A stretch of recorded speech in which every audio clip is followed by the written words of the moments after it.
Why do people start a podcast? I was like, if Andrew Tate can do it, I can do it. Personally, don't have expertise on anything. Anything.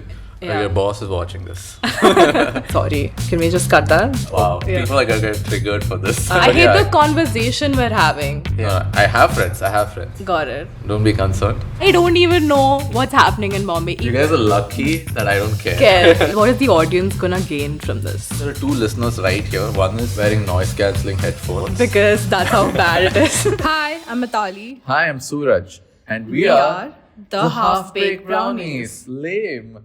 But this is episode 1 and we are going to be talking about nature versus nurture in this. It's our first podcast episode. So be kind. There are a lot of awkward silences because, again, we're still learning. First podcast episode. And yeah, thanks for watching. Okay. Rolling, cameras rolling. Cameras rolling. Yeah. Alright, we're ready to begin. Yes. Episode 1. We don't know the name yet. I think the working title is Half-Baked Brownies.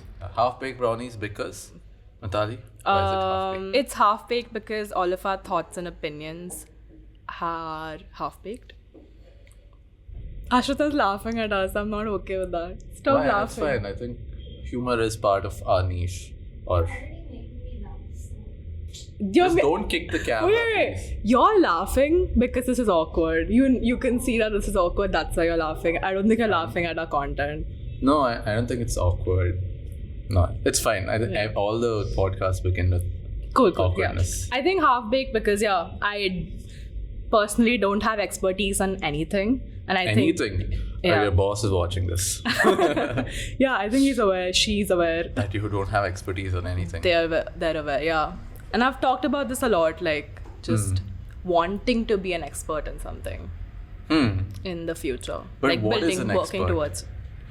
I don't know, like having like in-depth knowledge On something. or like a very hard skill that you mastered. That's my idea of an expert. Why do people start a podcast? Why are we starting? I know my reasons. What are your reasons? If you know your reasons, you go first. Okay. So I think I've wanted to start this since I started listening to podcasts. And I think it's a bit of monkey see, monkey do. You see other people do it. Yeah. And I'm like, I'll also do it. And it's just a good excuse to talk to people. I have friends. Got it. Don't be concerned. But like, imagine you follow someone on Twitter or Instagram and you'll be like, hey, it'll be cool to talk to this person. Now, I don't think anybody does coffee anymore. Like, hey, you want to meet for a coffee? People won't be interested. Hey, you want to come on my podcast, bro? Or sister? Or Sister. any gender?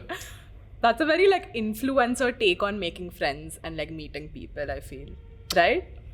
I mean, You're an influencer, obviously. that is one way I contribute to the economy, yeah. Yeah. I mean, that's your main source of income. So for At you the point, personally, yeah. influencer is like, that's how you identify, right? It is part of like my brand, yeah. Yeah. Cool. Yeah. It's a big part of your life right now. Creating content is a big part of my life, yeah. Got it. And you've seen that to meet cool people, you need to be maybe like working with them or give them a reason to actually come and speak to you.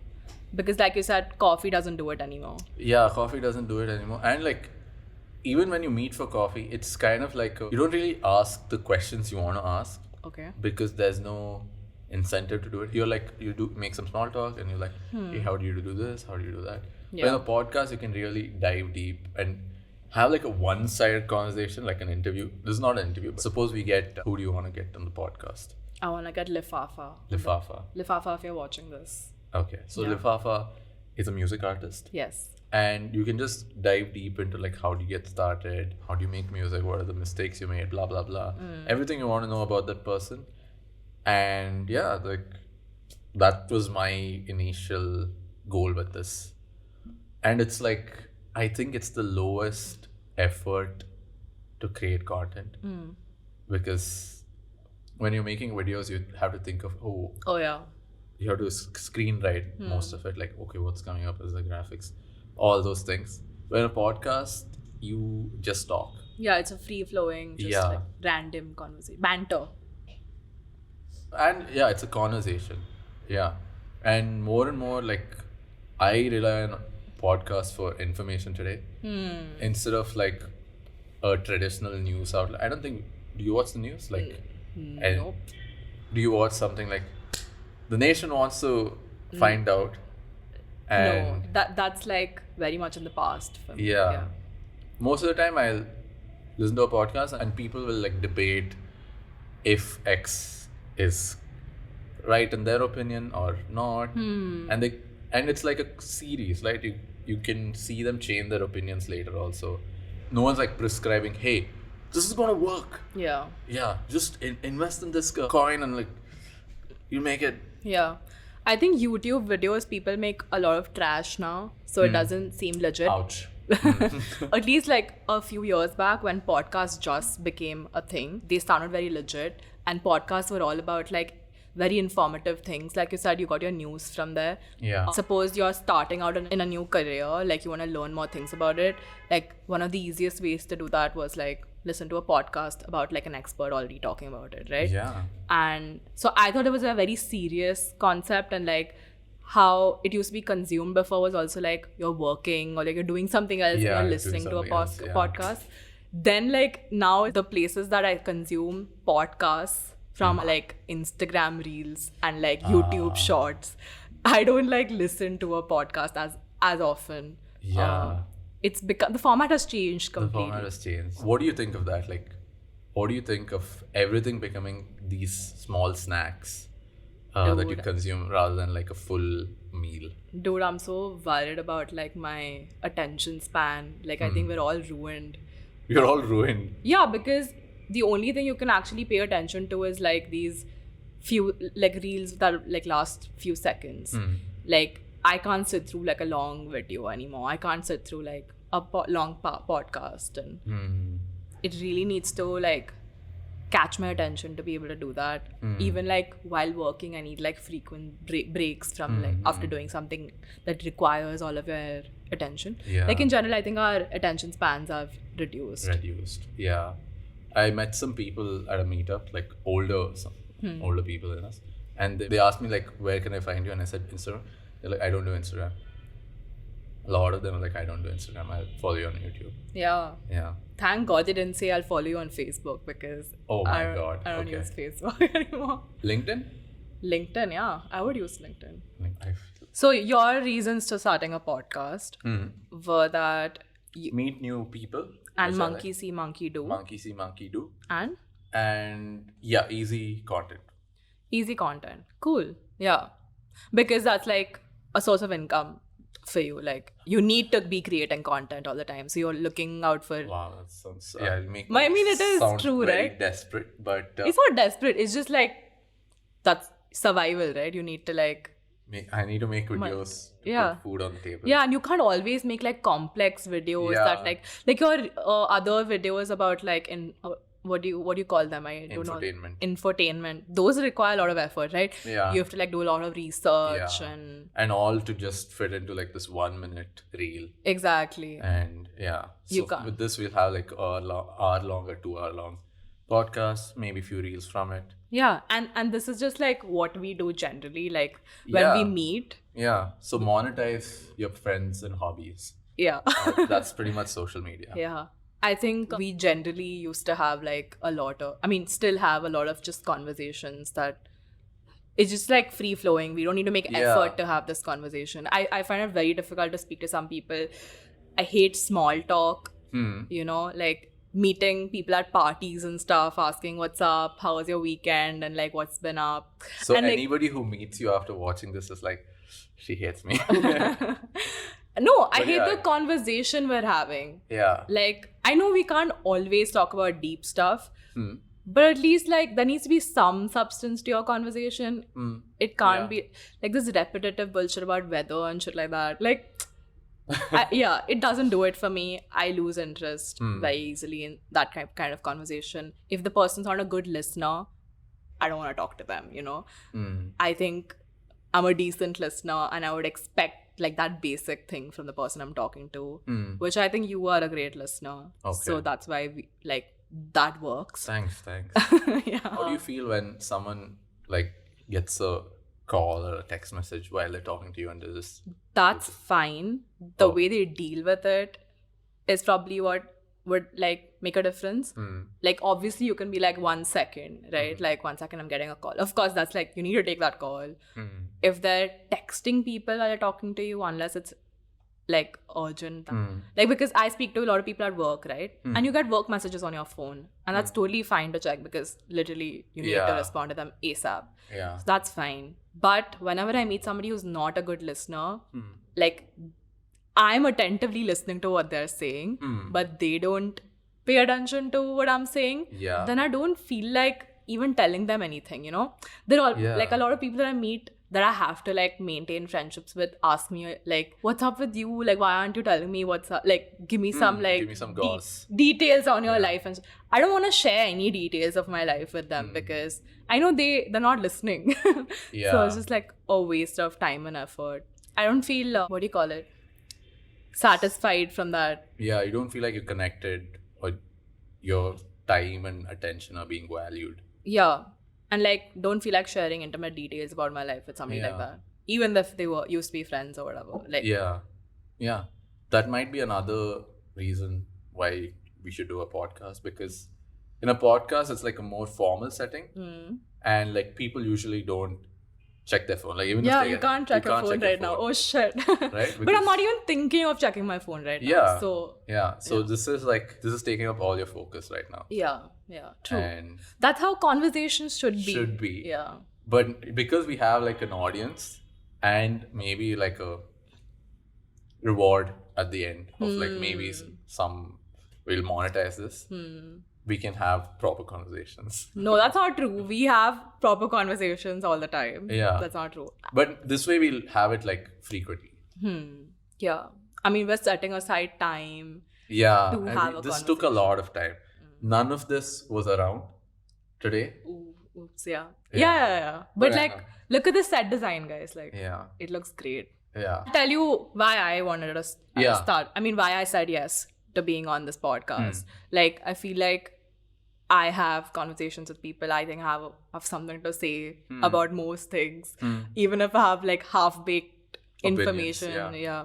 I love to talk about it. Yeah. I love to give my opinion even if it's half-baked. Yeah. Yeah, and like you said, a lot of people were doing it. It seemed fun. It's like super big right now. I watch a bunch of crap on YouTube and Instagram. People doing random podcasts. I don't know why I keep seeing Andrew Tate on mine. Yeah. What is up with that? I don't know. I was like, if Andrew Tate can do it, I can do it. Wow. That's the lowest bar. Yes. Okay. And he's successful at it, so like, why not? But isn't he in prison? Oh, right. Yeah. So I guess success is subjective. So maybe he is successful at it. Yeah, I think he made enough money off of. Oh, I think he's in jail for like human trafficking or Yeah, something, right? yeah. Oh, fuck. Let's not talk about him. Yeah, let's not talk about Let's it. not give a platform to people that. But I think the most clickbait thing to say is Andrew Tate. Just put that in the title and people will be like, oh shit, what are they saying? Yeah, let's monetize off of him. Is that what you're saying? That's one way people drive traffic. Just say Andrew Tate and just talk about something else. Clickbait. Yeah, clickbait. This is clickbait. I hate clickbait videos. Do you hate clickbait videos? I really do. And I know that maybe you've done it. I haven't done it. You haven't done it? If you set an expectation, you should meet it. Otherwise, like people won't trust you basically. And the whole point of making content is, I think, to be that trusted source or brand. Otherwise, like, why will people watch you? Yeah. And you don't want to make stuff that like you wouldn't want to watch Yeah. anyway. Yeah. Yeah. But there is like a gray area, I feel. Suppose we're speaking about multiple topics today. And for the title of the video, I picked the one that is most, Clickbaity. that will drive the most clicks. That's fine. Yeah. So Because we actually talked about it. we actually talked about it. That is like something I'm ethically okay doing. And most of the time I do that. Yeah. But like, are we going to talk about anything useful on this podcast? I think so. Yeah? Yeah. What do you think is going to be useful out of like, what is the audience going to gain from this? I think we want to do a segment where we cover the news.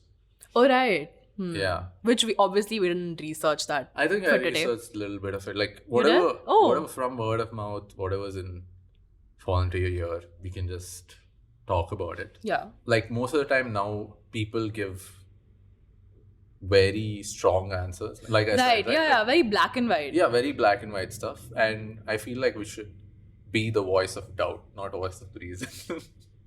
The voice of doubt.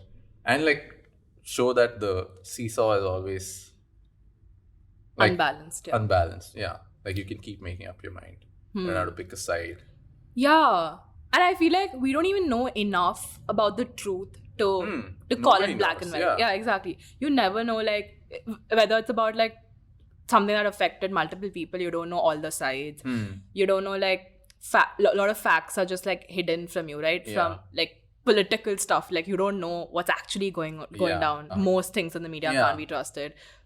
All things that you see in the news are like either, or like just things that happen, like opinions that people have. They're so like either rightist or leftist, and like I don't know where I stand, and so and both of them seem quite extreme.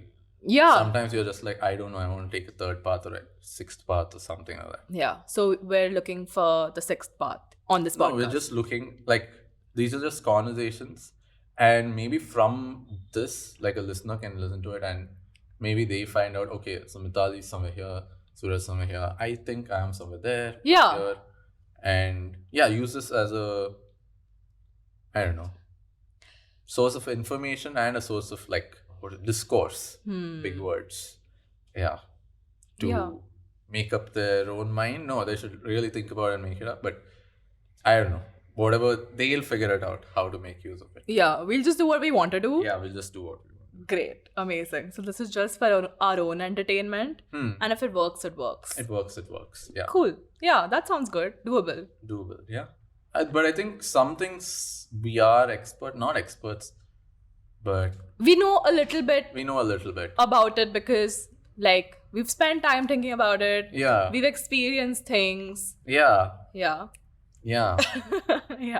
Like, so we can talk about those things.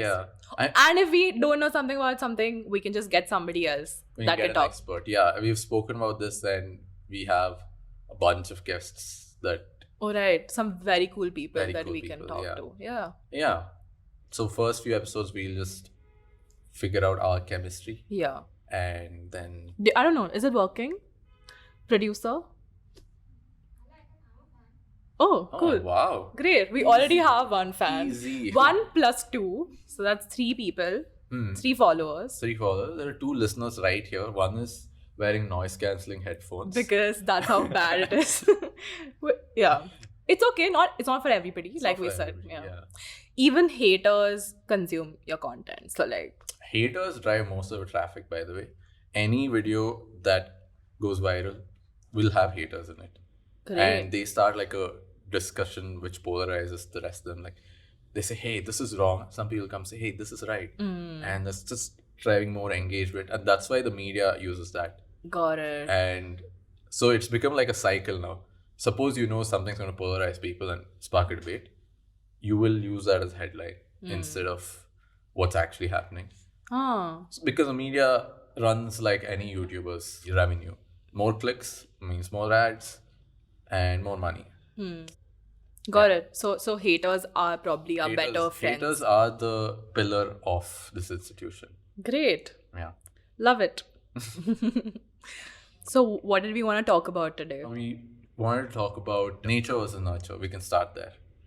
What was your upbringing like? Where did you grow up? How did you get here? Great. Like, I'm just getting to talk about myself. Which is what you always wanted. Actually, this whole podcast is because I want to talk about myself, But I was born in Bombay. Mumbai, sorry. Can we just cut that? Oh, wow. The people are going to get triggered for this. I think so. So I was born and brought up in Mumbai. My parents are also from there. My grandparents migrated from Telangana to Mumbai looking for work. I had a very middle class upbringing. My mom did not work for major part of my childhood, but then decided to like finish her studies and then start working. She became a teacher after that. My dad was a chartered accountant, and he got into advertising, and he's worked in that for a while. Advertising, nice. Yeah, but like traditional advertising, I know right now it's all like digital marketing, but back then there were actually like TV ads, newspaper ads, yeah, billboards. Yeah, billboards were huge. Like part of my dad's thing was just like all these contracts for these billboards, how they work. So I found out a little bit about that through him. And then he was like very active in like investing in the stock market and stuff. I grew up in Worli, but I went to like a bunch of different schools throughout my life. My parents always wanted like better education for me. Like that's the most important for them. So I went to 4 different schools, I think, throughout my schooling. One was like a state board school for it was a convent school, so all girls like sisters used to teach us and shit. After that they put me into like this very new school in South Bombay that like was full of Gujaratis. Like the standards that they had was very limited because they just started. Like that was the first year of that school. So it's like a very small school, and like in my class like there were like 9 people. So we got like a lot of individual attention from teachers. There were lots of extracurricular activities. It was very easy to shine there in that school. They wanted to become like international board after that. And my parents didn't want to do that. One, because couldn't afford it. And other thing was like it was mostly useful for people who want to go abroad and like do their further education there, but I didn't want to do that. So they put me into like Podar, which was in the other end of the city, which is Santa Cruz. It's like a complete opposite in terms of like what kind of school it was also. This was like a factory of children. Yeah, Podar is like just known for being a factory of kids. We had no, really, because we had 2 different batches. Like there were so many students that they had to do like 2 different batches of kids.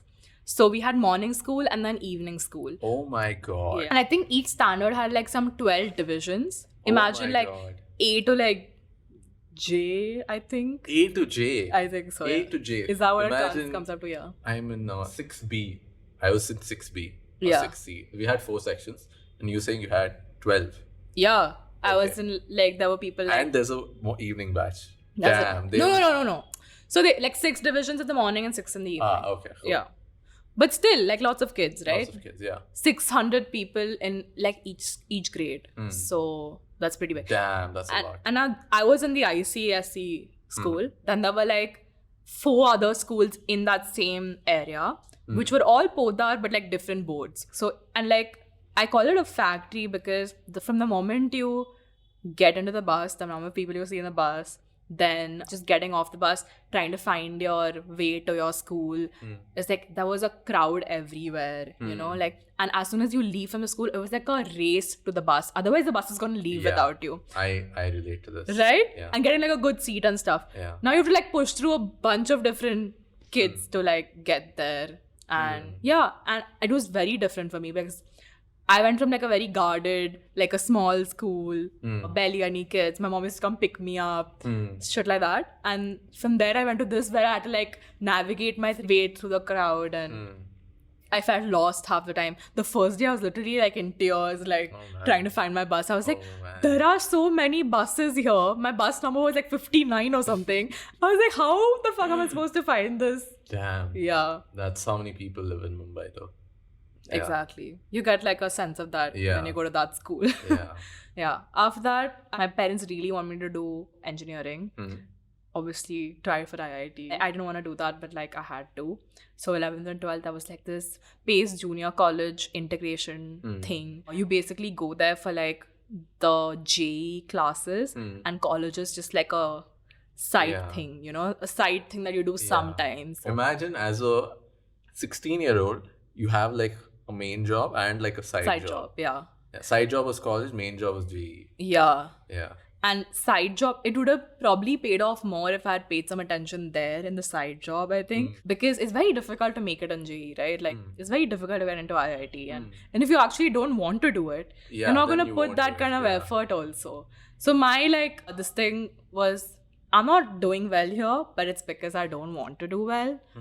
It's not because Yeah, if I not really capable. tried, Yeah, I'm gonna ace it, guys. Like you guys are lucky that I don't care. care. Exactly. That was my attitude towards it. Yeah. For 2 years, I wasted my time there. Just like wasted. I think this is relatable to a lot of Indian kids. Right? Yeah. Yeah.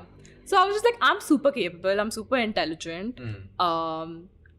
I got good marks in 10th grade. Like, that's a big deal. But like when you reach there, it's like everybody got good marks in 10th grade. That's not a big deal. Yeah. That's just a starting point. And here people were like legit passionate about getting into JE, into IIT. They were like being a nerd there was cool, Suraj. Like, Yeah. it was crazy. Yeah. Like, I was like, Even today, like people put IIT on their Twitter profile and Instagram. Thing. oh, that's Even the wedding invitations, like that's a brand. wedding invitations. Yeah, That's BSc. crazy. No, even like the older weddings you go to, they put their whatever degrees they have. But IIT people just Yeah, put IIT stuff. got it. Yeah. Yeah, it was like wild to me that these guys were taking like pride in being a nerd. I was like, oh, these people are so uncool. Like, you know. I mean, it's fine to be a nerd, I guess. Yeah. It is. I totally think it's fine to be a nerd It's now. fine. Like, It's good. it's cool to be a nerd. It's cool to be a nerd. Yeah. Yeah. I was just like stupid back then. Yeah. Yeah. But you thought you were intelligent. I thought I was intelligent, yeah, for sure. But no, I don't think I was. And I probably wouldn't be able to do IIT even if I really wanted to. Because Yeah. it's just so difficult. It's so difficult and everybody wants it. Like, yeah.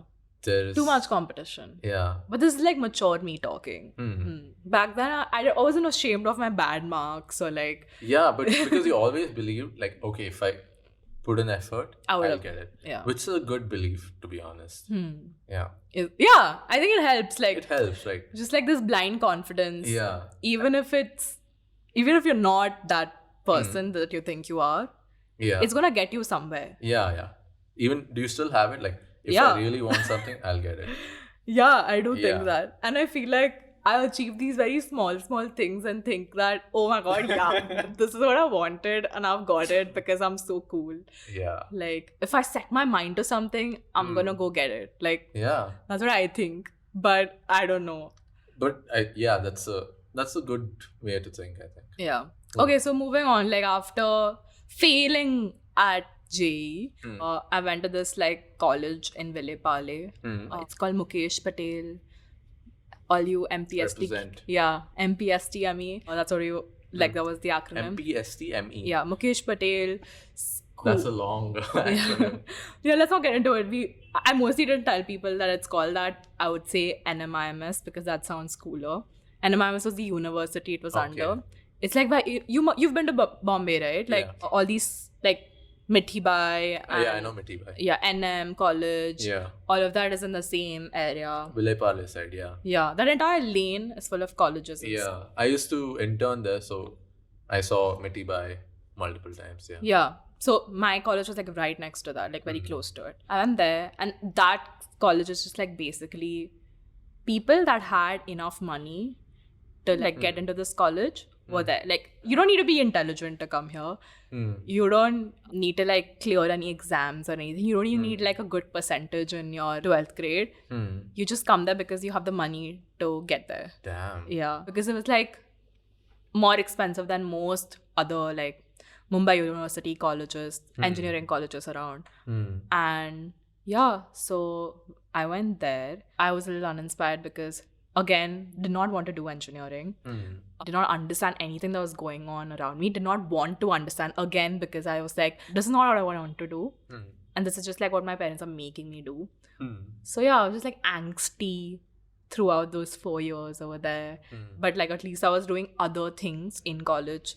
I feel like those 2 years studying for JEE and 4 years of engineering, I wasted a lot of time. But yeah, like looking back, I wasted a lot of time. I think everyone feels that when they look back, like, oh, I Yeah. could have done this. Hindsight is 2020. Exactly. But Yeah. Overall, like what we were talking about, I think I had a very like average, middle class, regular upbringing. I think a lot of people can just relate to whatever I did. So she is relatable. Yeah. I think the one thing I struggled with was like switching so many schools, like making friends that lasted So Like you'll have to make like a new set of friends every time. Maybe the secret to your people skills came from there. Maybe. But I don't think I was ever that good at it. Like, I was always insecure going into a new school, Yeah. right? And other people in the school who've been there since the beginning. Yeah, they have like a whole clique. Exactly. They're at the top of the food chain. Exactly. Yeah. I was never a cool kid. Like, Yeah. Oh my God. yeah. I always thought you were a cool kid. Remember I told you? I know that's what people think, Yeah. but I really wasn't. I was a nobody throughout school, and yeah, because it was difficult to break into that. And I anyway had like other insecurities. I think most kids have insecurities, and not knowing anybody and everything being new is also like, it just adds to it. So yeah, it was difficult. I feel like I had a lot of potential, but wasn't like unleashed in school, which I think is a good thing, because I think a lot of kids that are popular in school, they drop off after. Yeah. Do you think so? Yeah. Yeah. That's their like high point in their life, right? Yeah. That's when they've like made it. Everything after that is downhill. I think maybe generalization, but I know. Some Half-baked. half-baked opinion, but some people just keep going this. Yeah, and because like in school to do well, it was just like they were testing only like specific skills in school. There was a lot of luck involved. Like I said, you needed to be somewhere like the right place, right time kind of situation. In a school like Podar, you needed to be like in with the teachers also to be like oh my God, getting to do things that you really want to do. There wasn't enough attention for each and every kid because there were so many kids. Yeah, it was not easy to like shine there. And whoever was able to do it, I feel like they must have felt so confident and like great about themselves that they probably did not work on themselves as hard as like somebody who wasn't cool would have, later in life. Yeah. Like they felt like they're already, like it was already easy for them, right? Yeah. They got it like easy, like served on a platter-ish. Maybe. I mean, that's just like my perspective coming out of all of that. One theory I had was like, because they're so used to winning, even though like a lot of people like put a lot of effort, they deserve to be on top in school.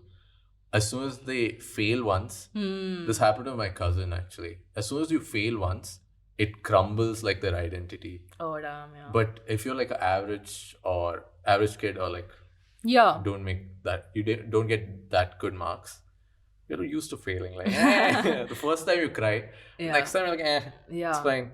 And anything you do well is just like a high point. Like it's like great. Yeah. You feel happy about it. You feel happy and like you're like it's done. You don't hold on to it that much because you know you're a failure.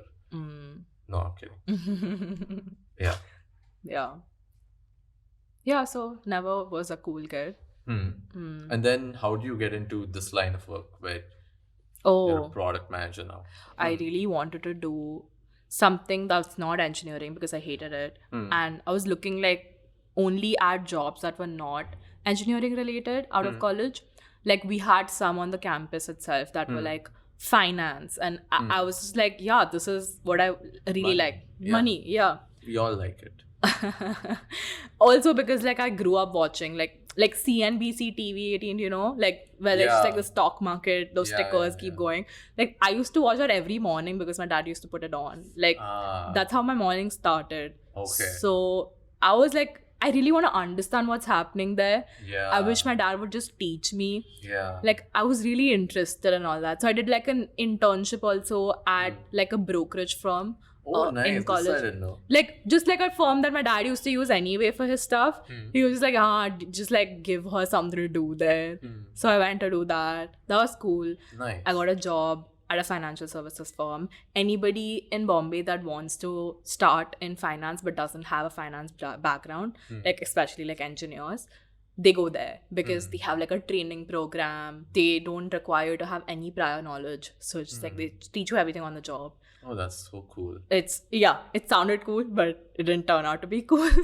Okay. It was just a client servicing firm. So it depended on your client, like whether they give you good work or not. Like if you're getting good work from them, then you're learning a lot and like you're doing good shit. But then if they're just using you as like some back office, giving you like PPTs to create, just do some random research, then not so good. Yeah. So yeah, I did that for a while, got bored of that, didn't want a corporate job anymore. I wanted to go into like startups and have an impact on like whatever and those big dreams. And where do you come to if you want to work in a startup? Bangalore. I was just like, I need freedom. Like I've spent 20 something years of my life like staying with my parents. Now I need to like lead an independent life. Can't be like this forever. Yeah. So yeah, and I thought about that throughout my college life because I had so many friends who went out of Bombay to study, like hostels and stuff, and their life was so different from mine. I knew people in my class that had moved from their hometowns to study in Bombay, and they were living alone and their lives looked like much more fun than mine. So I was just like, I need to do this for myself. So I really wanted a job outside, and that's why I was like, I need to go to Bangalore. I found a job at like a marketplace, an e-commerce marketplace in an operational role. Like that's sustainable. I think I've told you about this. Yeah. It's like a sustainable luxury lifestyle goods marketplace. It used to be. Yeah, and I worked there for a while. The founders that you've met, they had another company, First Main, which was like a design firm. A design, like digital products we used to like design, strategize, build. So they were like, I think you fit the role of a product manager. You come and join us here as well. Okay. We can't pay you enough there, so we'll pay you here. You come. And like, I'm so glad that they recognized that because I really liked it. I ended up liking it.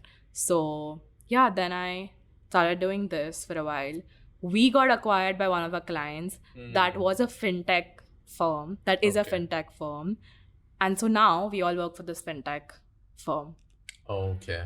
Yeah. Okay. Now I think I understand your... Yeah, like a full circle moment. Like, circle, because I was already interested in finance. Somehow I got into this product management, and now I'm doing like product management in finance. So in a fintech firm. Nice. That's a great. I didn't know so many things, dude. Yeah. Yeah. Yeah. I didn't know so many things. Great. See, this one more reason you get to know your friends better. So. Yeah, if you want to get to know your friends better, you don't just talk to them. Start a podcast today. What about you? What is your upbringing like? I know a little bit, but like... Yeah, I think I'll run through it because you took a lot of time. Sorry. I'm going to be honest. But it was nice. Like We can do yours next time, like an in-depth one next time. Yeah, I'll do like a quick one. So it starts with my parents were abroad in the US and my mom delivered there. And after a year, they came back here. And pretty much childhood was great. We lived in like a joint family. So the ground floor was ours. Top floor was like my cousins and my aunt's family. It was their house, so we didn't pay any rent. Great for any young couple who's just starting out. And that was like my whole life and social circle was around me and my cousins. And yeah, we went to the same school, then went to swimming together. Oh, and so nice. Yeah, it was great. And then when I was in 4th standard, again, like you said, parents want higher education, better quality education. They took me out of the school that was near my house and they put me in one, like it's kind of a fancy school in Bangalore. I don't think it is fancy, but it's like a good school. It's called St. Joseph's Boys High School. It's close to Brigade Road. Again, all boys school. Yeah, I hate that. I think like you should never go to like an all girls or all boys I school. think you shouldn't too. Yeah. I like the school, but it kind of, I don't know, it messes with your personality a bit. Quite I could a talk bit. to girls for a long time. Exactly. You come out of it in two different extremes. Yeah. So either like you don't know how to talk to the opposite gender at all, or you're like you don't know how to act around them at all. So like you become like the other extreme, like super outgoing and like you don't know how to behave only. I didn't know how to behave. Yeah. I didn't know how to behave around girls. Yeah. And like same. That convent school that I went to, like girls out of that, they either became like super slutty. Sorry for saying that, but they either became super slutty or they became like total introverts. They couldn't even talk to a boy. So like, yeah. So where did you go? I did not, because like I quit early on, You right? quit In early. third, Oh, after third shit. grade, I left. Yeah. So thank God I did that. But yeah, go on. Yeah. But yeah, school was pretty good there. I think it's there you have like multiple income groups. Again, like first day of school, Yeah. I cried slightly because there were so many people here. But your cousin was there, right? No. So my cousin was in the old school. Oh shit. And yeah, this is when like the friendship kind of drifted apart because I moved to like a school which is in the center of the city and we were a bit outside, not too far. And the first day, the entrance exam I wrote, like there were a lot of rich kids. There's like one person came in a convertible, like the Hrithik Roshan scene. Oh my in God. Kabhi Khushi Kabhi Gham. Oh my God. And like a kid comes out of that. I see like movie stars there. I'm like, what? yeah. I'm like, what the fuck do I do? Okay, cool. Yeah. So first, but somehow I got into the school. This is the only exam I studied for properly. My dad sat with me and like, okay, we're gonna get through this. And every day we just worked on it and I did well. And after that's the only exam I did well. It's all downhill from there. The entrance exam for the exam, school. Yeah. Okay, great. Because you know what the selling point was? They said they have a pool. Oh. I'm like, okay, done. Gotta get into the school. Yeah. Yeah. I go there and you could become friends with one of these celebrity kids and like. I wasn't thinking that far ahead. I was like, my world was very small before that. Like, I went to swimming, went to school, came back home, nothing else. Watched TV. I wasn't like, I never thought I'd be like with the rich kids and like. Yeah, it's so. Can you be friends with rich kids? Is that you can do that? Yeah, I think like in that school, like as soon as like you get in, everybody's equal. Really? Yeah. I just can't relate to rich kids. So like the social hierarchy was, if you're good at something, everybody respects you. If you're like a teacher's pet or or tattletale, then like people don't like you that much. Which makes sense. I mean, in every school. Every school, that's how it is. And you would have like auto drivers' kids and like big rich people's kids all sit in the same bench. Everyone's friends, and yeah, I don't know. It was like a great way to grow up. Except there were no girls. That was the only point. Not so great. Yeah, it was very diverse, except there was no one gender was only missing. Yeah, still very diverse. Yeah, still very diverse. Again, after that, I went to 11th and 12th, which is a again, St. Joseph's PU College right next to it. No girls. That one was a factory. Like how you said, 12 sections, something like that. In the short break, there'd be like the samosa wala will come up. You have to run. Otherwise, there's no samosa. You have to run. Like people would get out of the class before only. Hey. I love this short break, long break concept though. Like, you know how it came? No. Tea break was introduced by Britishers. Oh. Because they wanted to sell tea dust.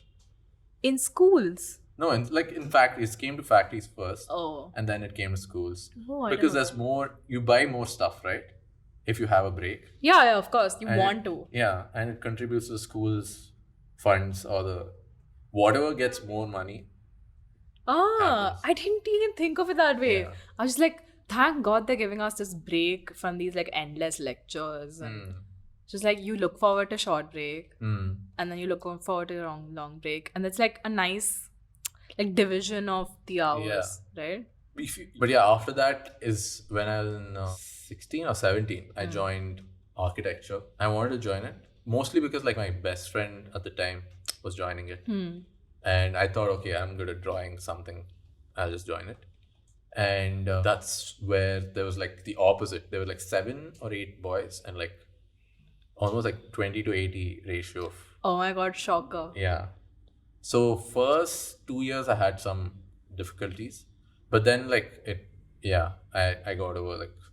The fear of talking to women. Yeah. All of them became my friends and I realized, there's nothing to be scared But it's a good thing you did something that like had a majority of women because otherwise... Imagine I did engineering. Yeah. Mechanical engineering. You would just stick around with like hanging out with the boys. Yeah. Oh shit, yeah.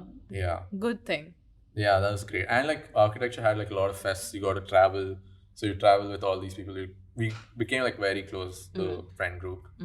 And yeah, and then I flunked my thesis. It has a lot of credits. So if you flunk thesis, you have to redo that semester. Oh shit. So I flunked thesis and then just to get away from the embarrassment, I moved to Mumbai. Oh, so you didn't finish your... No, so flunk thesis next 2 semesters are internships. Oh. So to intern, I was like, Mumbai always seemed like the big city, Yeah. and you want to like move to the big city and see how it is. Yeah, I always wondered like what's the perspective of people that come from like Yeah. another place, Yeah. come to Bombay for like work or Yeah. something. It was just like, For me, it was like, yeah, Mumbai is a big city. And now I realize like people who come to Bangalore think, oh, Bangalore's a big city. And Oh. it feels weird to like refer to your home as like some big yeah, city. because it's so You know, normal for you. Yeah, it's so normal for you. Yeah. I remember like seeing people in my college that came from outside. Like they would dress differently in Bombay, thinking that, you know, there's like a perspective of like Yeah. it's super modern and Yeah. like Bollywood is from there, and you know, just like the way they behave and all that changes when they come to Yeah. that city. And like, and I'm here thinking like, no, people that are actually staying here with families are very normal. Like, Actually, yeah. I think lifestyle wise, Mumbai is much more harder to live in than because of money. because of money. Yeah, everything's very expensive. And because of the land, right? It's all reclaimed land. Yeah. Bangalore has this ever expanding city boundary, but Mumbai has a sea it's very expensive to like make land from that. You have to keep going towards Navi Mumbai, and like nobody wants that. Yeah. No offense to people living in Navi Mumbai. Yeah. Oops. There is like a bridge coming, I think, from Kolaba to Yeah. Navi Kolaba to Navi Mumbai. No. something to Navi Mumbai. Like it's connecting the tip of. Are you talking about the metro? What's that? Actually, There's a yeah, bridge. I'm from there. I just recently went there. I know that. So there's a sea link, right? Yeah. Worli to Bandra. Yeah. There's going to be a Kolaba to Worli thing. So like it's going to be like Kolaba to Worli to Bandra. Kolaba to Worli is not that far. Yeah, and there's not even like that much traffic. Yeah. So I remember watching a video. We'll check. Yeah, let's check this. I feel bad that I don't know this, even though I'm from there. Okay. See, I know there's a metro line coming, which the construction of which has literally disrupted everybody's lives. You see, like all the roads are like half the size they used to be. Yeah. It's a big inconvenience. That's like Mumbai Trans Harbour Link. 6-lane expressway. sea bridge. It's a sea bridge. It's a sea bridge. 6-lane expressway sea bridge. And it starts from Central Mumbai to Navi Mumbai. Central Mumbai to Navi Mumbai. But there's like construction happening. Sivri. You know Sivri, yeah?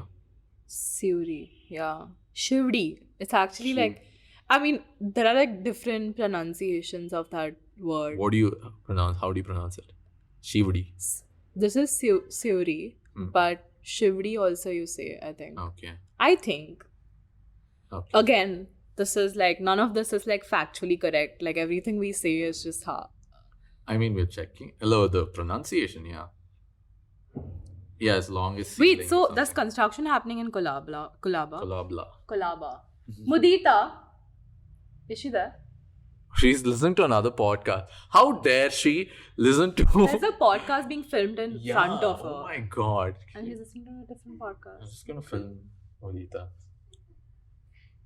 She's taking notes from that podcast. I don't think we're cool enough. Christ. Yeah. Oh my god. This is what I meant. Podcasts are very serious. Yeah.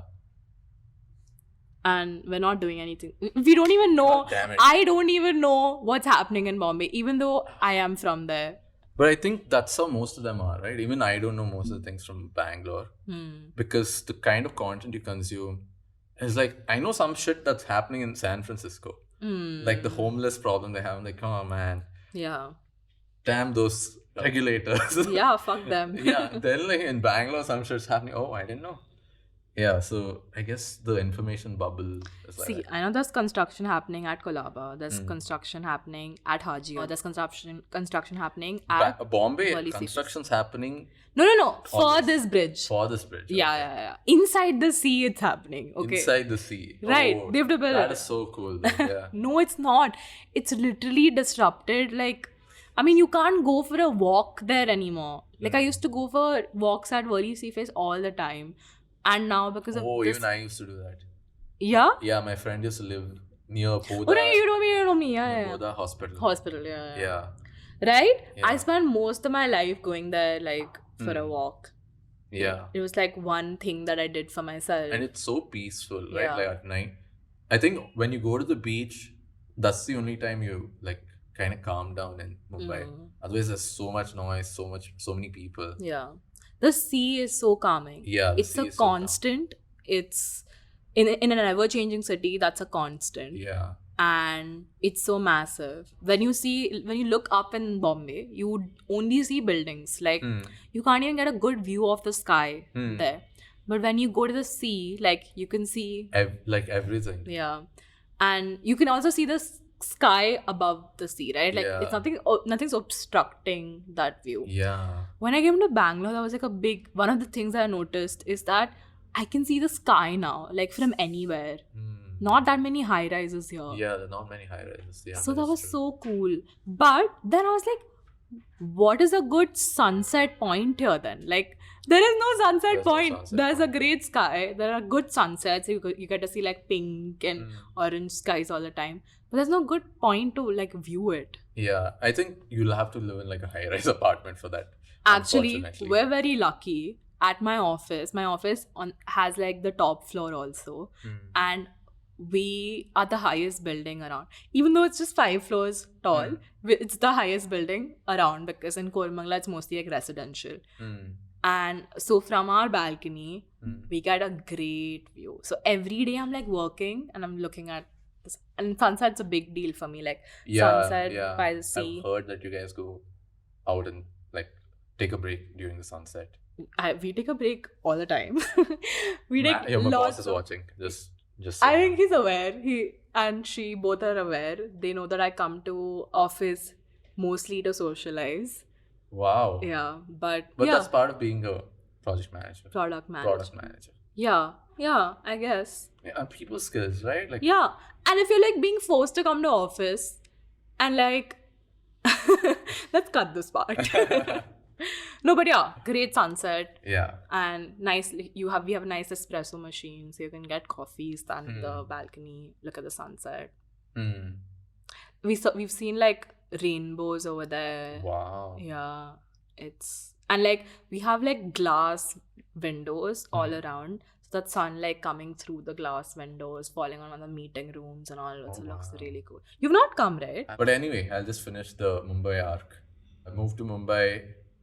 Lived there, worked there for some time. Lived with a 75-year-old man, which is a good I've noticed that everybody that moves to Bombay, they have like these weird stories. Yeah. I've heard from another person also. But yeah, go on. 75-year-old man. So I lived in the central district, Tardio, that kind of place. It's called Tardio, right?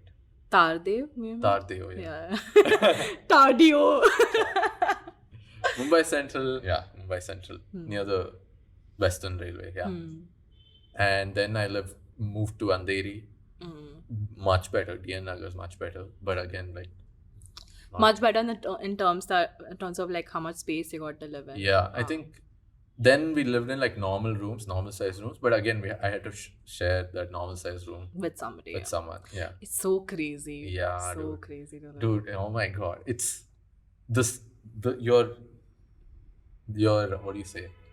How you perceive space from when you're in Mumbai and when you go to another city is like so different. That's the biggest difference.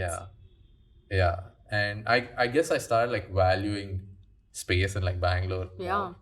Like our house here right now, this is insane for me. Yeah. I've never seen this in my life. Like I've never lived in a place this big. Yeah. And there is so much space that one room is not being used. I know. It's not a storeroom. No. It's not We have multiple rooms that are not being used here. Yeah. And there's like every inch of space is accounted for. Yeah. Yeah. I don't know which is better, but yeah. Yeah. And the like you're from architecture, right? Yeah. Like the innovative things people have done in these small spaces. I like that. Yeah. I really like that. I was very into like this tiny house movement for a while. It's like container houses, house on wheels. Yeah. Very tiny spaces, but like the kind of design that comes out of it, like It's really like yeah, cool and the smart. way they optimize for space Yeah. is insane. And like just smaller spaces are more cozy, right? You told me you worked at near Villepale station in a very tiny Oh my office, god, yeah. that was an experience. Yeah, yeah. Don't want to say that was worse, but no windows. Yeah. Literally, it's as big as this carpet. Two people can sit, and I'm facing the wall. I'm just facing the wall. And I remember the architect at my previous job. I used to always you put furniture in the plans. Okay, I used to put them facing the wall, and he asked me, "Why are you punishing all the people there?" I was like, you're punishing me.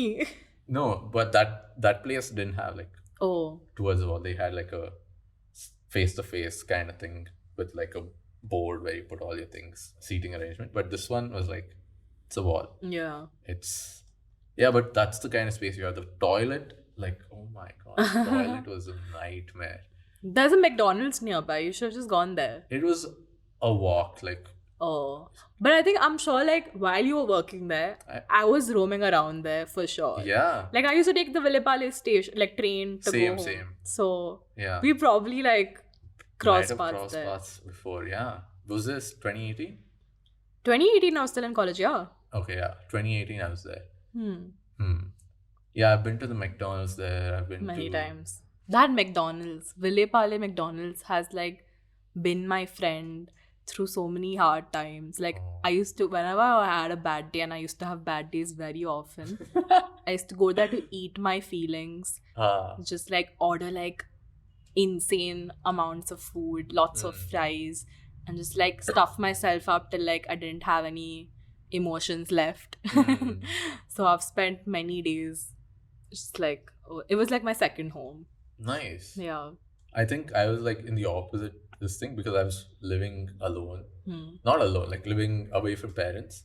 So I was counting every penny. Oh, right. So I used to like get the cheapest thing. Yeah. The cheapest, largest quantity. And there's a field, I don't know if you remember it. I used to go there, like I didn't have colleagues. So I used to go there, eat lunch alone. Like I got used to it. I was like, yeah, it's totally okay to go totally eat alone. It's totally fine to eat lunch alone. And yeah, I used to do Normalize eating alone. probably pack lunch for some time and then You used to make lunch? Yeah, sandwiches, mostly sandwiches, peanut butter sandwiches. Oh, okay. Yeah. Does making sandwiches count For as? me, more. This is what I had the most: rajma chawal, peanut butter sandwich. That's all. You made rajma chawal? No, it's Oh, sweetie. fine, cool. Yeah, but yeah, the sandwich walas there. I used to have there. Yeah, dude, that's what I miss about Bombay. Like cheap street food that was actually good. You know what? For a point, there used to be these full meal. Yeah. What are they called? Dude, it's Street vendors. Bombay street vendors, like they're catered towards working class people. Yeah. Right? Like you see everything. You see a joint for like breakfast, like good breakfast, not even like unhealthy breakfast.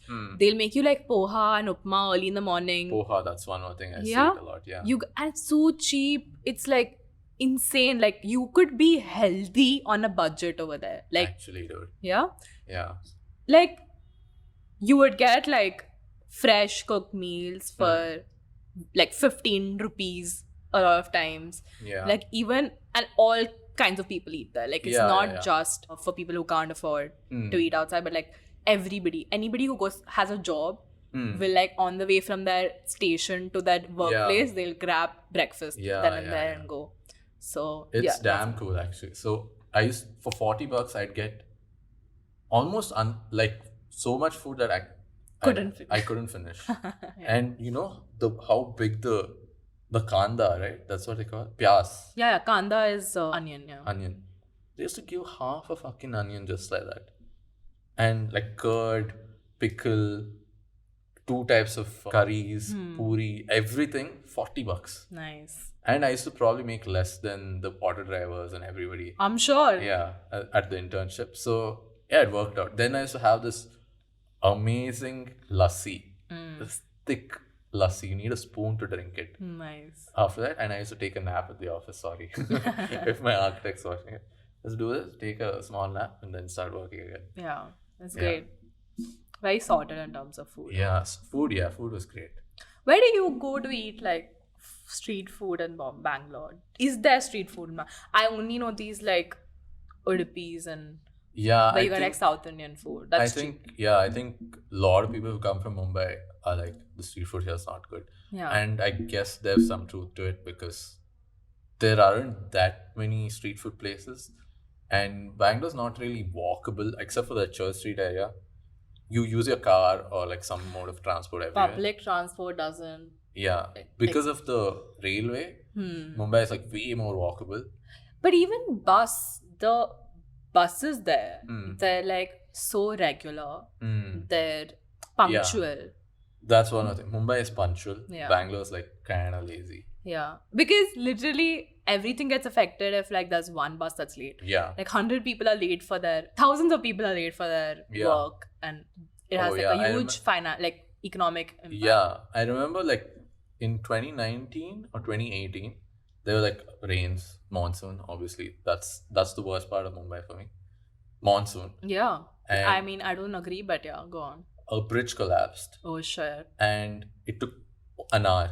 Okay, and then someone died. No issues. Like everything just got started up in an hour. Yeah. Yeah. And like so many people, like, I don't know, jump off the trains. Something and all be happening. Yeah. Yeah. So, but still, things keep moving. Yeah. With all these terrorist attacks that have happened in Mumbai, within a day or two, things Everything. restart. Yeah. Because you have to start, otherwise you won't survive. Exactly. It's all about survival. Even like floods and stuff. It's so normal. Like when I came to Bangalore, there was like news that places have been flooded, and I see like this much water. I'm like, this is not flooding, you guys. You don't know what flooding means. Yeah. And like even the people there, right? Like everybody has those ziplocked phones and like full. Yeah, you're prepared. You're for prepared that. for it. Yeah. Here nobody's prepared for it, and it shouldn't flood in Bangalore because we are 900 meters above sea level. Mumbai is at sea level, so it's some drainage issue. So too many drainage issues. Yeah. So many like drains are like open because the water should go in, and they're not like marked. So people fall into go them. in instead. Yeah. So many. Don't you think the value of life in India in general, Mumbai, Bangalore, is just much lesser? Yeah, because we're like too many people. Too many people. Yeah. If something like that happens in like a foreign country, like it's a big fucking deal. You get sued. You lose like whichever company is responsible. Like. Yeah. It's completely butchered in the media. You don't have time here to worry about one guy dying. Yeah. No, even like the person who was like died, the family needs to continue surviving, right? Oh like survival is so like the amount of time and effort that would go into like suing somebody like that. I don't know how many people have the luxury of time and like resources to do that. That is true. And the government doesn't like support you and like it's difficult. Like as soon as you think of we should go to court, you're probably not. So much corruption that like you can't.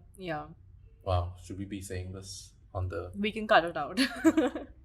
No, I think it's like a known fact. So we can't get sued over this. I don't know. Before we started, Suraj gave me like some ground rules. Yeah. Like I can't talk about anything related to the government. Yep. You can't take names. What else did you say? Anything that would put your professional career in jeopardy. Yeah. That we've already done. Like I've already said a bunch of shit that could. Nothing religious, nothing that would religious, offend people. Nothing offensive. And that's like a big umbrella of things that you can't talk about. I mean, I am sure people will find something that's to be offensive. Yeah. So let's give them the chance to do that. But because then that means we get popular, right? Haters. That is true. But from our end, I think we have done everything to like. We've been safe? Yeah, not be offensive. Yeah. In like my regular normal life, I don't worry about this. Yeah. Obviously, I don't have repercussions of like being offensive. I will say whatever I want to say, whatever's on my mind without like filters. So I thought that like doing this kind of podcast, if it's not authentic and like it's not true to who you are and stuff, how you would normally be, then like Yeah, maybe we shouldn't. Wouldn't want to be like that. It's the only like downside is you would be risking physical harm. Yeah, you told me. Yeah. Yeah, you would be risking physical harm. There are many cases, one joke about some community, some person, and yeah, like they'll come trash this new studio we built. This amazing studio that people. Or yeah, like even just getting like threats will be like, Yeah. it's not fun. You heard about these things, but Yeah. you wouldn't. I never even imagined myself to be Yeah, in that situation. But yeah. yeah, this is just like, let's not offend people and For your own safety. for your own safety. Yeah, Which is pretty sad. Free speech doesn't exist. it doesn't exist. I think yeah, it doesn't exist. But I don't know. Yeah, free speech doesn't exist. Exits. I don't know what I'm saying. It's okay. Maybe we're not the right people to start a podcast. We're like, Wow, that's not the takeaway from this. no, it's not. Okay, cool. I think it's been fun. We'll just like cut that part out. Nobody will know. Nobody will know. You told me that there's like AI that will just like talk over you, right? In your voice. Yeah, if you we'll make a have to train mistake. it. We'll have to train it on our voices and then type out what we wanted to say. Isn't that great? Like, that's insane. I think like our voices and the way we speak is so imperfect. So many things, that I think everybody will be able to make out that it's AI at this point until it can replicate those flaws. Until we can train it enough to like replicate our flaws. I don't know. I'm sure it's possible. Like, I don't think it is. what was that thing? Like the Microsoft Bing thing, right? Like ChatGPT. Yeah. I think, yeah. Apparently, they wanted to like they programmed it to have like a personality, and then it started saying like Yeah, it I was don't wanna do this. depressed Yeah. and Yeah. like just because it answered like, oh, I don't know this, I feel like a loser for like not knowing this and shit like that. Oh my god. Yeah. So they Yeah. depressed the chatbot. In a day. I don't know if it was in a day or what, but Yeah. I think even the first AI Microsoft came out with, AI chatbot, it went from, hi, how can I help you, to like a super racist, super Nazi kind of thing within a day. Just Damn. because of the prompts people gave it. Like, Oh shit. it becomes like a thrill, right? You wanted to say some shit that'll get into trouble. Yeah. And it doesn't have like a active content moderation tool like we always think before what we say, right? At least in the public domain, we're free to think whatever we want, but when we're talking to an audience or like colleagues, we kind of It's filtered. Yeah. Yeah. So yeah, free speech is not as prevalent. It's never been, I think, and maybe we should fight for it in small ways.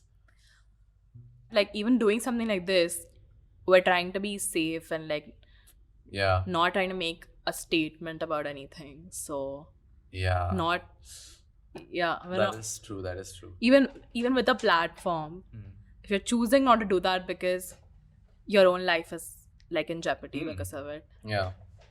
I think it's like takes a special kind of person to like put themselves out there and like fight for a cause. Yeah. You're saying we're pussies, basically. Yeah. I think that could be offensive too. Oh shit. Yeah. You're saying we're cowards, basically. Let's redo that. I think let's get back to one more topic we want to speak about after we spoke about our own origin stories, which is nature versus nurture. Fun fact, we spoke about the same topic in Ville Parle, me and my friend Nikhil. Oh. Yeah, exact same topic. Is it on the internet? It's on the internet, yeah. Oh no. That was one of the first videos that got any kind of attention. So this is not original. I mean, obviously, it's not. Nothing is original. Nothing is original. No, we spoke about it and we spoke about it in Hindi. Oh. And people were like, oh shit, look, it's South Indian speaking in Hindi. That's why it got so much. Yeah. I find it so funny. That's another thing about my origin story, I think. Like, just being a South Indian, growing up in Bombay. Is Bombay South India? I feel like it is. Dude, so when I came to Bangalore, everybody was like, oh, you're from the north. Like, no, I'm not. No, not. Yeah. Maharashtra is not north. Yeah. Everything above Maharashtra, like beyond Gujarat, is what I thought was Yeah, north. beyond Delhi is north, I think. We're the west. Yeah. I don't think it's north. Yeah. Yeah. We're not flashing anybody. Just Yeah, I'm wearing pants. Okay, the great. Truth is. Yeah. Oh. Your legs are hurting. Yeah. Just a minute. Cool. Nature versus nurture. Yeah. Where do you stand? Nurture. Predominantly, like, I think it's like a 20-80 split for me. Okay. Just for the people who are new to this, what is the nature versus nurture debate? You tell me. I don't know.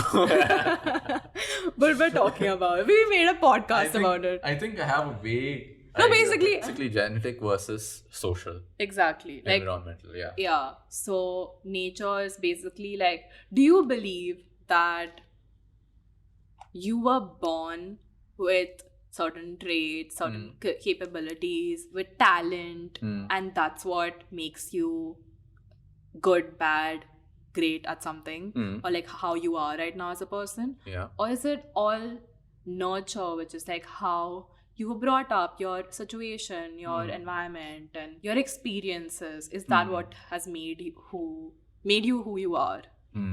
So that's the debate. That's the debate. And you say 20% nature, 80% nurture. Yes. I think I'd agree with that.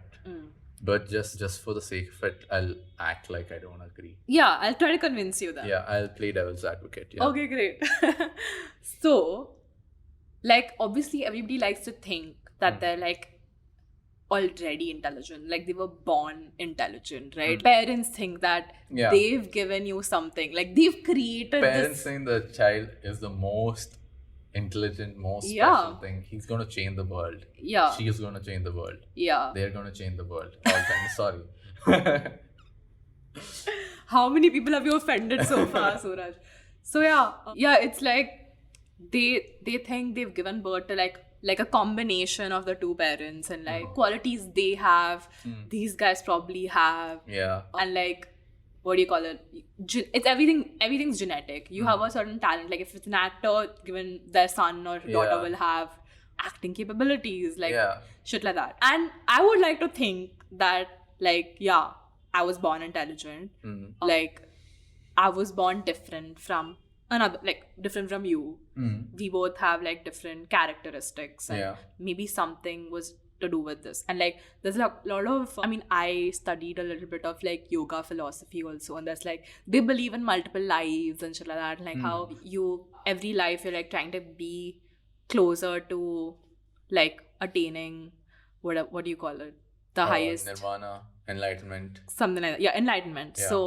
So you're carrying forward qualities from your previous life to your new life and shit like that. I know that for like things that my parents or somebody have a natural instinct for, a natural interest in, or talent in, maybe I also have some of that, right? But all of that is like, it's totally possible that I just picked it up from them while I was already watching them, right? And which I think is the majority of what happens. Even like how you react to certain things, like this is like my best example of what I think, like about why I think nurture over nature. There's this like YouTube channel that I used to watch a lot of videos of. It's called Soft White Underbelly. Nice name. Yeah, it is about like a lot of like people that are addicted to hard drugs, who have like lost everything to it, homeless people. It's based in the US, people that are like sex workers, and like how their life story, how they ended up doing what they're doing, why are they addicted to XYZ. So it's just like the person who's making these videos brings on one person, gives them the platform to talk about their story, pays them money because that's what they really need to survive in exchange for like this content, right? So in that, the stories of some of these people are so horrible. Like you would think that even if it would take a very strong person to not give in to all that. Yeah, not like to give in to drugs. Like think about this. I come back from a day of of like a bad day at work or something, I'll be like, I need a drink, right? To get through this. If you've gone through like horrible shit, like your dad has raped you and like you've been poor throughout your life, your mother was like on shit, and like you were totally neglected, you were in an unsafe space growing up, you had no guidance, no friends, all of these like horrible things that you grew up with, obviously you're gonna like fall into such a thing, right? Like it's gonna take a different kind of person to overcome that and be better than that and all of that, right? So I think that me born into such a situation would have also ended up like that. And like, so I think that it's a lot to do with your environment and upbringing, like who you surrounded yourself with. I think basically you're a product of your environment, right? Like if you grow up in the kind of space and all your friends are doing that and you don't know any other life. Like if you know, okay, there is a different kind of life, maybe you can strive towards it. But what if you don't even know? Like as a kid, you won't even know, right? And then it becomes difficult. Even things like sports and stuff like that are considered talents, but with a lot of practice, you can be good at most things, right? Okay, so, but I guess sports is like, if you go to the very like top of it, genetics starts to play a exactly. So I'm guessing like that's 20% of it. But 80%, 80% of it is like how you respond to your environment, how you're nurtured. But maybe the characteristics that make you respond to your environment that way is the nature part. Like, do you think you have characteristics that weren't developed as like you were growing up, but rather like innate? Few things, like I think I'll just like watching a lot of TV, because since I was a kid, I remember I wouldn't go to sleep until my mom read a story.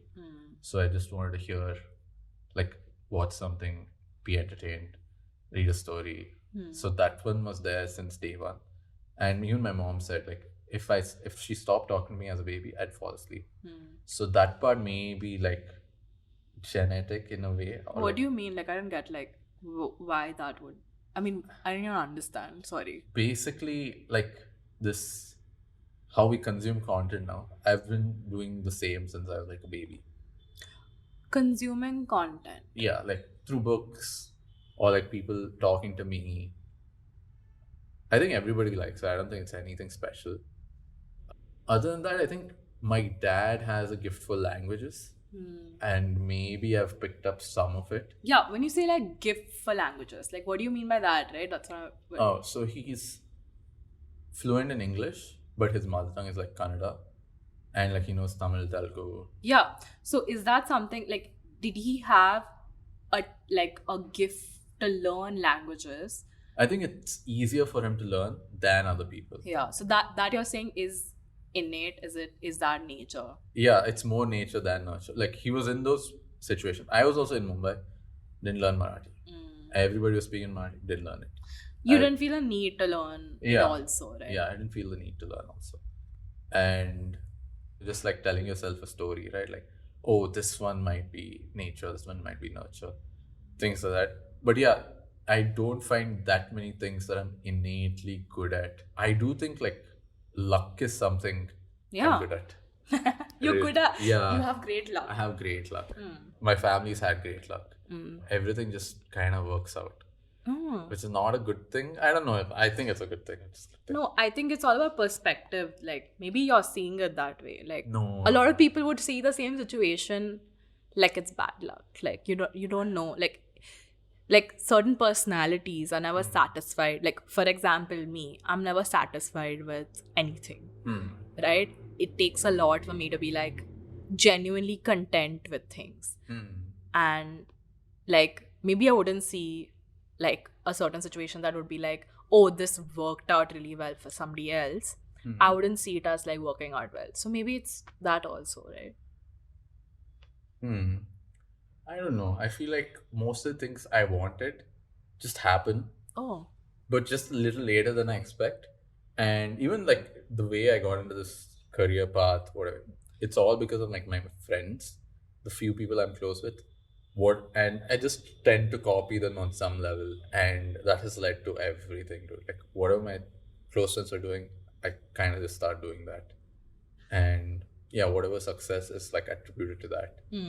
So you got lucky in terms of like making friends. Yeah, I got lucky in terms of making friends, which is great. I feel like. Luck is, yeah, I mean, I'm always like checking my privilege. Like, you know, even being born into like a certain situation is like, it determines a lot of things that happen. Yeah, imagine you were born without access to internet. There is no way you would know how to like make money, be free. As of like I think girls there are treated like differently. I don't know, I'm making a generalization. Depending on which country you're in, people are treated differently, races are treated differently. And yeah, like just being born in a place which has almost like enough freedom of speech, I think. Enough to get by. Enough. Certain level of freedom of speech. Yeah, I think that's also like a big boon. Yeah. I wouldn't be who I am unless I was like, there was luck involved and like into me having this privilege of, you know, like Is luck nature? Sometimes like if you hang it's not related. It's not related. No. I feel like imagine you hang out with a certain group of friends who play a lot of basketball, and you also just hang around and play basketball with them. You'd probably get better at basketball, right? Just by doing that. Not So? I don't know, just maybe. So if you get lucky to find the friends, the type of people you want to be around, or the type of person you want to be, and just hang out with I them. think these are two different things. Like nature and nurture is like, we're not comparing apples with apples right now. Like, Okay, yeah. cool. Do you get what I mean? Like, I get what you mean. yeah, we don't need to explain it. You just Yeah. get what I mean. Cut this. Cut. Cut everything. Asha's so bored. Yeah. Asha. Okay. It's a podcast. It's a podcast, okay.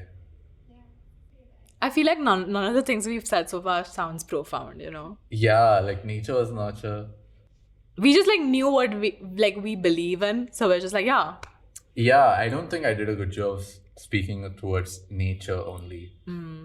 Oh, nature is like how some people are like born with great, I don't know, genetic features, Yeah. right? Like they're very beautiful, Yeah. model-like features. That sets you up for like whatever you want to do in Yeah. that particular. That kind of sets you up. But that could also go wrong, right? Like if you're in the wrong group of friends. So I don't know where it's going.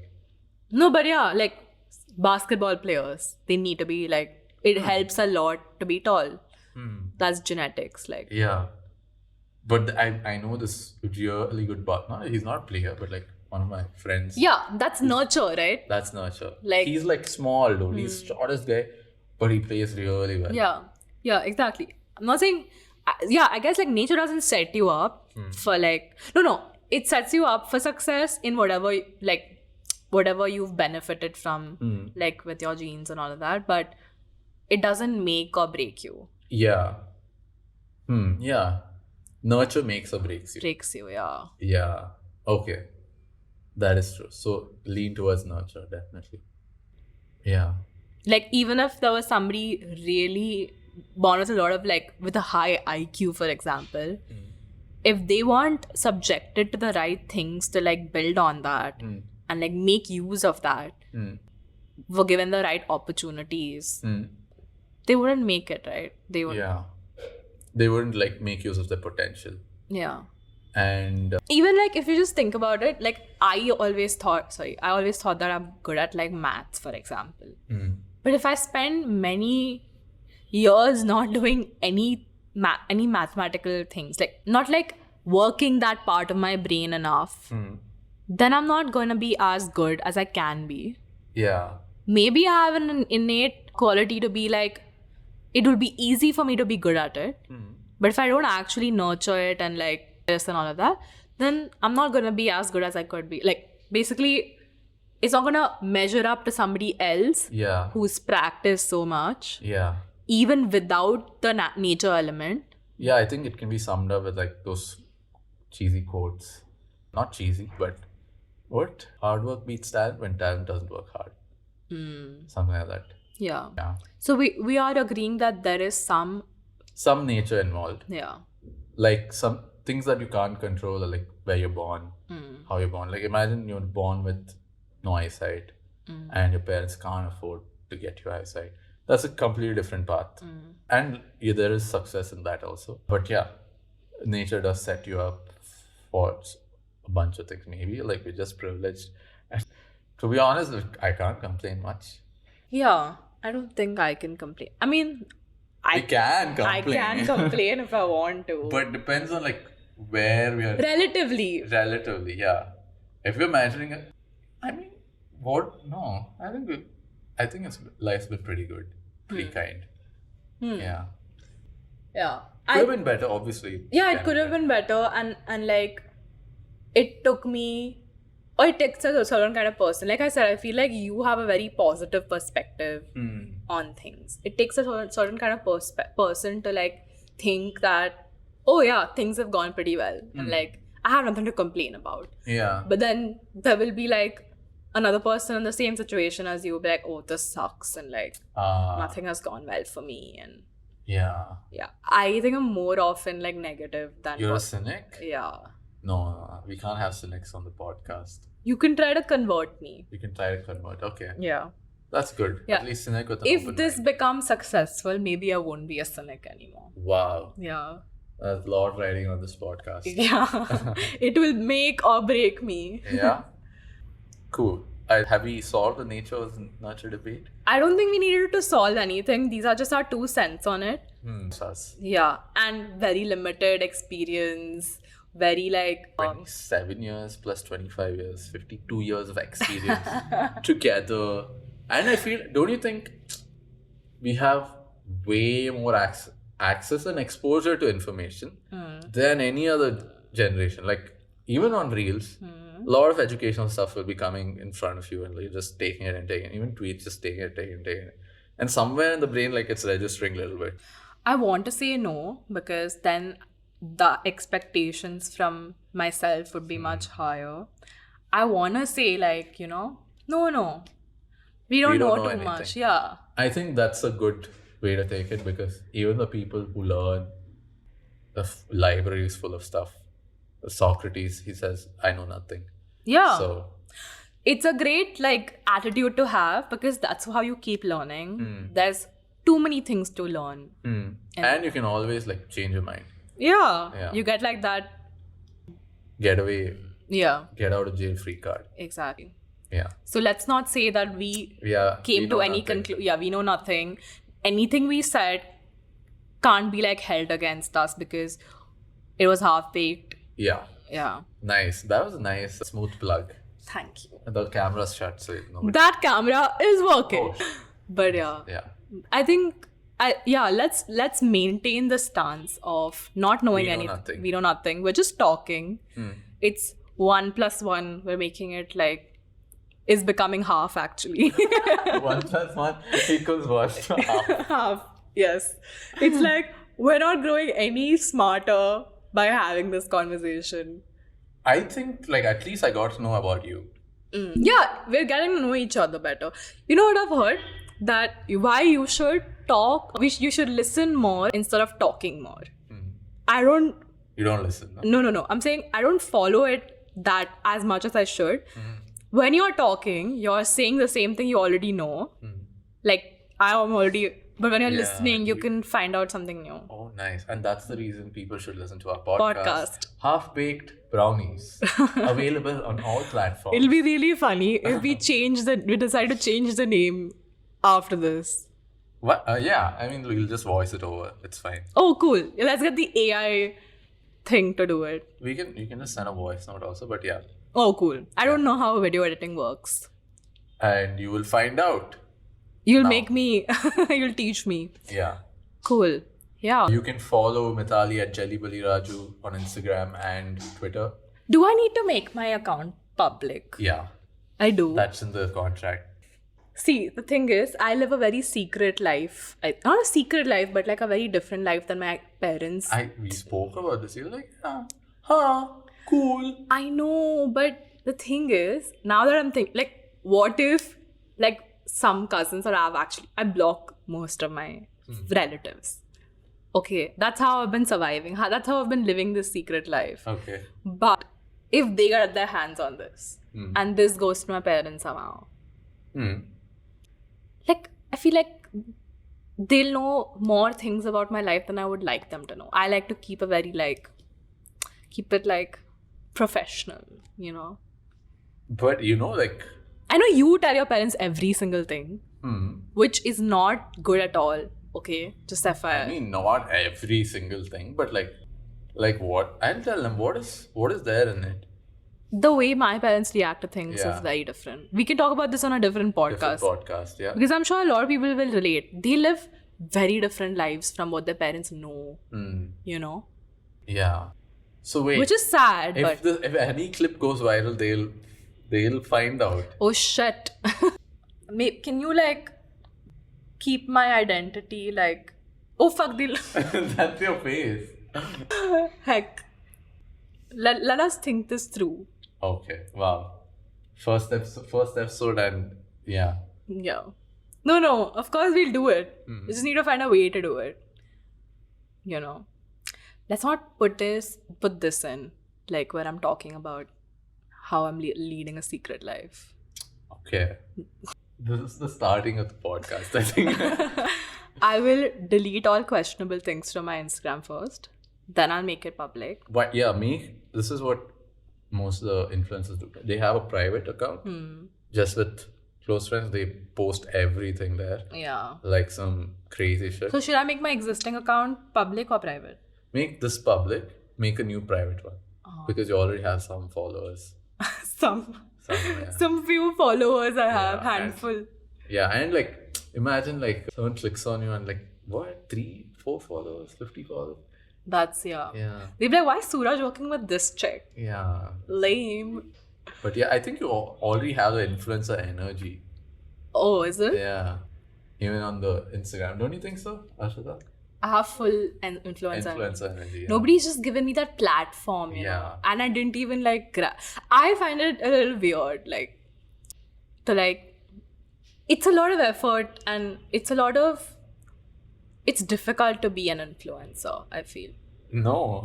You know, Can you see? I feel like you had it easier, right? Like you said you were in the right company. Your friends had already started doing it.